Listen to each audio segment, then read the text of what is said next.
Yo, what's going on, my heroes, my villains, my fellow card collectors, and everybody else on YouTube? It's your bromie, the Gale, back at it again with another hero video. Let's get it. What's up, my Justice Leaguers? We are back with another hero video, and in this one, I want to emphasize the importance of edition numbers or mint numbers. We're going to learn the importance of mint numbers and how they can help us up the leaderboard and why we want to be on that leaderboard. But before we do that, you'll notice that we have an addition to the team. Shout out to Scabby. He gifted me with my first NFT trading card. I'm very grateful. It's awesome to finally have one.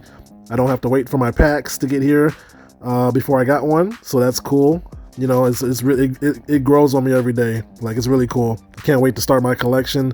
But other than that, yeah, we're gonna listen to a few snippets of some recent AMAs and get some good alpha. We're gonna get some valuable information if you can stick around and hear it out. So without further ado, let's breeze into it. We look at the collection. I think you should always be looking for mainly two specific things, right? So the rarities being indicated by these different tiers. These tiers range from common all the way up to mythic, and you can see the determination of these tiers by the color in the bottom part of the card. So common cards are gray, for example, with one bar indicating it's the first tier, and then going all the way up to mythic, which is like a very cool dark orange color and golden print on the cards. So these are the tiers, and it works as a pyramid system, as everyone knows. So the common cards are more available. You will find these more in packs, and this is also being indicated on the app. So the commons, they range from 51,546 to be exact on a common Batman card. So it's a transparent collection, and everyone will see the entire volume of a specific card in a specific tier. What's cool about the mythics, for example, is only 1,000 of these cards have been printed, and they are all scattered throughout all of the packs that you'll find. So finding one of these mythic cards, so one of 1,000 within a total collection of over 6 million cards, I think that's something valuable. So that's very short on the tiers. Secondly, the thing you need to look for is the actual mint number. I'm gonna let Mark dive into the mint number system. Yes, please.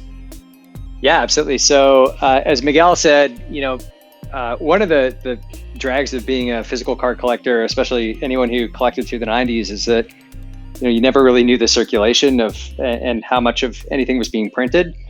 And it turned out, a lot of the stuff was overprinted and ended up being, more junk than anything. So, one of the things that we always wanted to do was provide a lot of transparency into exactly how many of every card were out there. So basically, when we started out, we basically set up our mints so that every single card would have a batch and a mint number within the batch. So for instance, the A1 card is the first card of that specific type of card that was printed in the batch. So every card has an A1 like within the set. So that's like first edition. You've got a common. You should take a look at the mint number, because that could be a really low mint and be very sought after by collectors. So even common cards can have a lot of value within the set. And on top of that, each card has a leaderboard score. And we'll get into leaderboards maybe a little bit later, but the thing to mention here is that the mint number factors into the leaderboard score. So the lower the mint number, the higher the score for that particular card. So if you've got like a common card with a really low mint number, that's the best leaderboard score that you can get from that common card. And that comes into play a lot when people are trying to rank up and earn rewards. Oh, I like that. Finally, serial number matters more than just what other collectors think. I love that that's going to matter score-wise. That's awesome. So with leaderboards, we always wanted to, fundamentally, we want to make the product accessible for everybody. If you just want to, go out, get some cards, collect, have some fun, make some trades. We want to make the product available for that. We don't want to have, a minimum of $1,000 to get into it or anything like that. That's not our goal. But we also want to provide, for the serious collector, the ability to, earn some stuff that's very special, to have fun competing against other people. And so leaderboards is kind of like the best way to accomplish that. And, one of the things about the leaderboards, which is nice, is like we automatically generate them for every collection. They're generated for countries. They're generated by season. They're generated by, a variety of different things. So everyone can kind of pick how they want to compete. And so for you, if you're from Belgium, like Miguel, and you really want to be the top collector in Belgium, well, you can, try and rank up on that leaderboard. And, that kind of gives you an accessible and like achievable way to compete, which is pretty cool, we think. And then for, the ultimate collector that really wants to, show off their fandom, you can be the number one on the global leaderboard. And we've got a set of collectors that, in our other products, whether it's Collective, our curated NFT marketplace, or our esports products, there's a wide variety of collectors that like to compete on different things, whether it's by their favorite team. So for instance, you could try and be the number one Batman collector or the, number one Black Adam collector. And you can kind of rank up that way. And then on top of that, the leaderboards have special rewards. So for each set, we do kind of like a period where you can collect it. And then there's a cutoff period. We do a lock, and then we do rewards based on, the top X collectors receive a special exclusive item. And oftentimes, the number one, number two, top 5, top 10, depending on what we're doing, they'll receive actually like a really special item, whether that's, a one of one for the number one collector, or a signed item or things like that. We like to keep it interesting and kind of change it up for each collection. Do we get the same amount of points for duplicate cards, or are they reduced? Already being competitive. You only get points like trophy score for your lowest mint. So having duplicates does not unfortunately help you on the leaderboards. Only your lowest card. Aside from unlocking the digital twin, are there competitions or challenges or unique experiences that this is going to unlock? And could you deep dive into those? Absolutely, yeah. So one of the big things that we got started on with our esports products is, of course, we're catering to gamers. So gamification is a huge part of everything we do in all of our products. So leaderboards being like the biggest one. So we have leaderboards that are actually automatically generated for every single collection. So basically, we create a leaderboard, and you can compete either on specific collections, specific characters, seasons, within your country, and then there's also, of course, a global leaderboard. And for each of those leaderboards, we do rewards at different time frames, and then we also do completion rewards and things like that if you complete sets. There's a ton of ways to compete and kind of get rewarded in the app. Got it. How do they compete exactly? Is it kind of like a trading card game? Do they fight it out? Is it a battle? There's no like specific game built into this app at this point.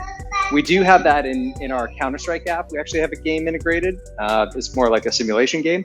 But in this app, it's really just built around leaderboards, completion rewards, and things like that for the gamification elements. Got it.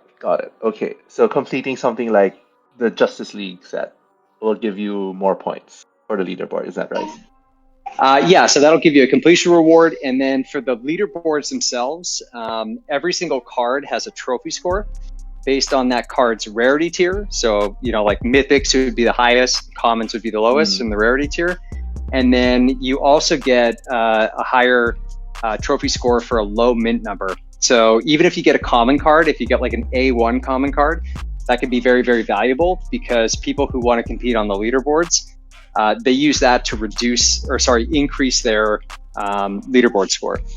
So you want to get as low a mints as possible for every card in your collection in order to maximize your leaderboard placement.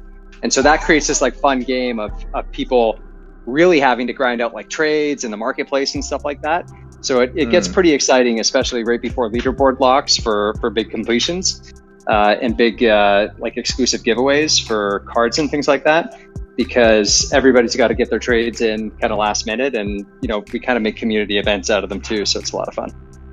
Oh, that sounds amazing. Also think about it like this, right? We've printed over 6.5 million cards. The entire set contains 155 cards for this first physical chapter.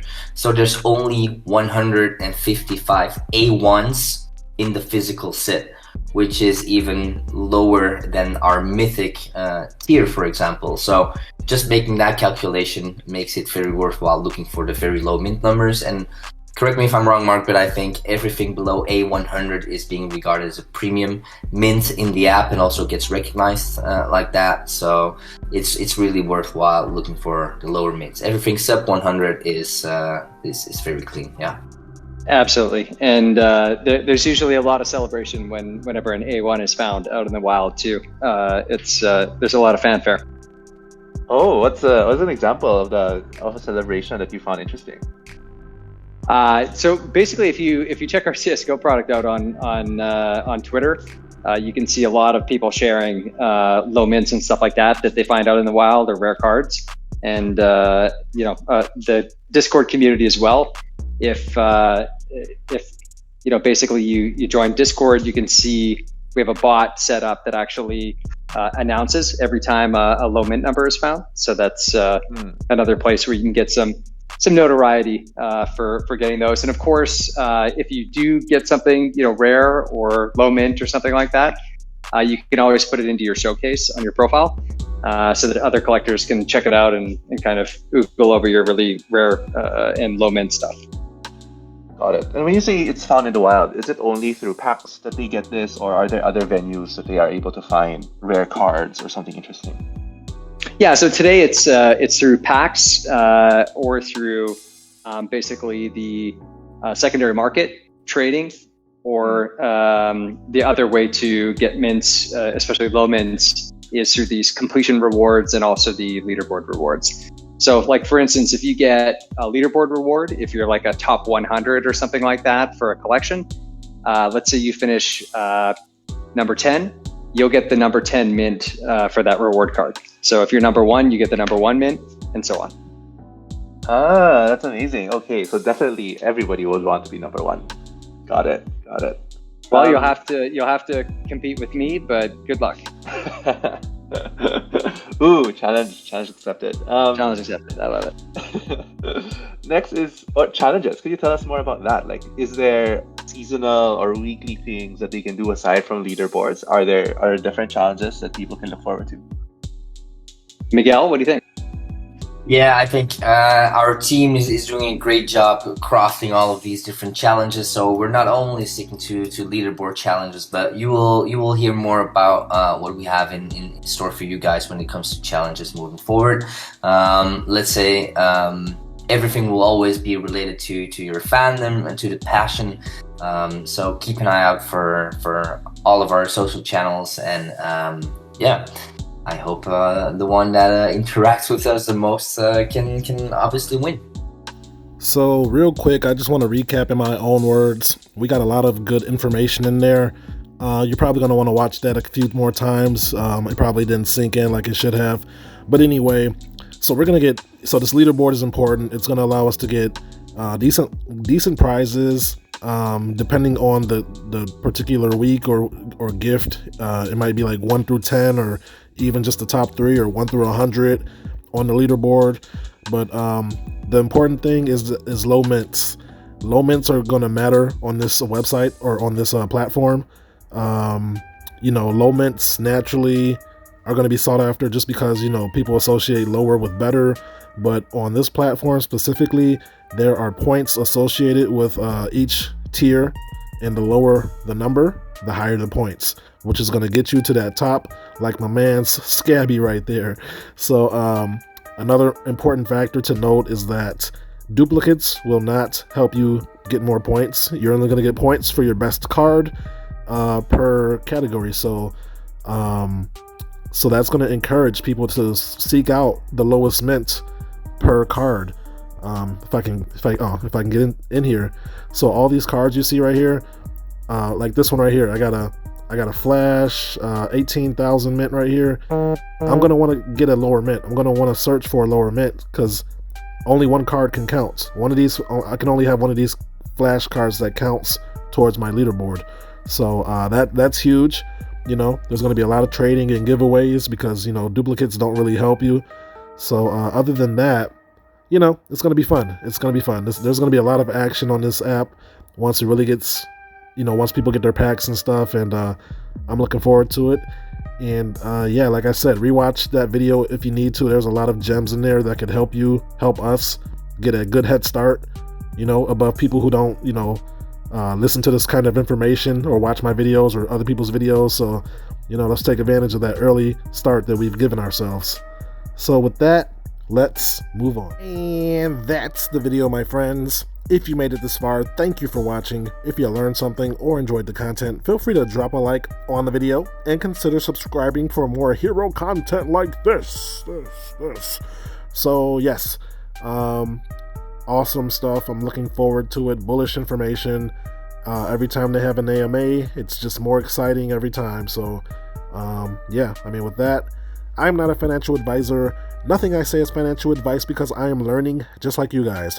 I am just your friendly neighborhood genius. Ha ha ha. Ha ha ha ha ha. Sharing his thoughts and opinions on this awesome app known as HRO. So take everything that you hear from me with a grain of salt because things could change. And with that, if you would like to follow me on the HRO app, my username is right there on the screen. And if you leave your name in the comments, I will follow you back. And thank you again for watching. You know, peace out and hodl strong. And just remember, not all heroes wear capes. Later.